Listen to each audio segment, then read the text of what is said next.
Un successo crescente, aumentano esponenzialmente le fattorie didattiche del Veneto che la seconda domenica di ottobre aprono le loro porte per accogliere bambini e genitori. 168 aziende agricole per un unico grande evento, la giornata aperta delle fattorie didattiche, giunta alla 16ª edizione, manifestazione promossa dalla Regione Veneto in collaborazione con le organizzazioni professionali del settore agricolo.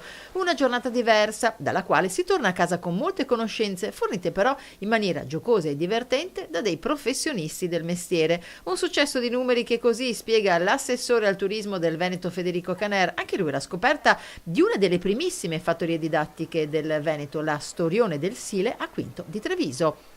Significa che è una manifestazione di successo, che è cresciuta, che è stata capita nel territorio. In particolare qui oggi ci troviamo in una fattoria storica, una delle prime che è partita nel 2003, che è caratterizzata per essere anche una delle poche che fa acquacultura.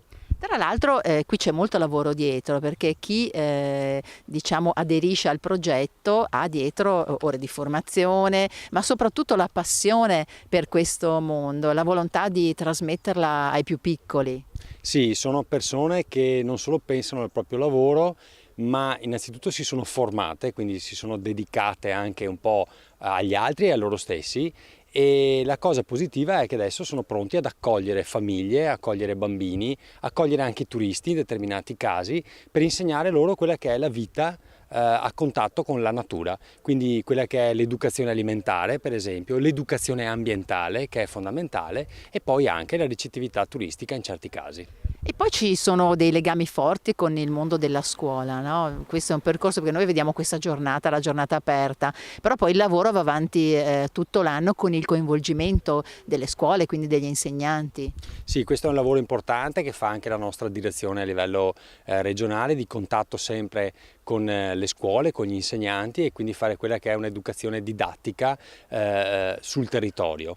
E questo forse è la cosa più importante, perché noi dobbiamo insegnare alle nuove generazioni non solo, come dicevo prima, la cultura alimentare, ma soprattutto il rispetto ambientale, perché solo partendo dai più piccoli e dalle scuole potremo avere risultati in futuro. E molti genitori raccolgono la sfida, tra loro un insegnante della zona, dell'istituto alberghiero, che ha portato qui più volte i suoi studenti con diversi progetti e ora il suo bimbo in occasione dell'apertura delle fattorie didattiche. Dallo storioncino del Sile alla, tutti i prodotti di fiume che loro producono, e naturalmente con un collegamento agli altri prodotti tipici del nostro territorio. E poi ha portato qui anche il suo bambino. Sì, ne ho approfittato. Oggi è una splendida giornata, siamo in un territorio che va valorizzato dal punto di vista naturalistico. Ormai abbiamo poche risorse nella nostra zona. Qui a Quinto questa oasi e questo mondo meraviglioso naturale che abbiamo va valorizzato. Senti, ma tu cosa hai visto? Raccontami cosa hai visto nella vasca. Pesciolini. Ma piccoli o grandi? Piccoli e grandi. E poi tu li mangi i pesci? Sono buoni? Sì. Perché l'idea di portare qui i bambini?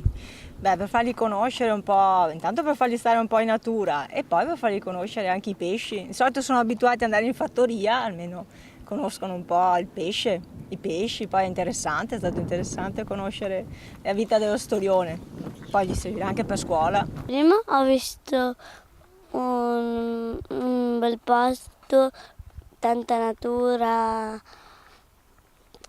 senza... Tanta natura, va bene, dai. Tu che cosa hai visto? Io ho visto i pesci storioni, gli altri pesci bianchi e c'erano tanti acquari. Dopo un signore ha tirato fuori un pesce e ci ha detto, visto che era umido, poteva stare fuori anche mezz'ora dall'acqua se era umido, e l'abbiamo anche toccato un po'. Senti, ma hai imparato qualcosa di più sui pesci o sapevi già tutto?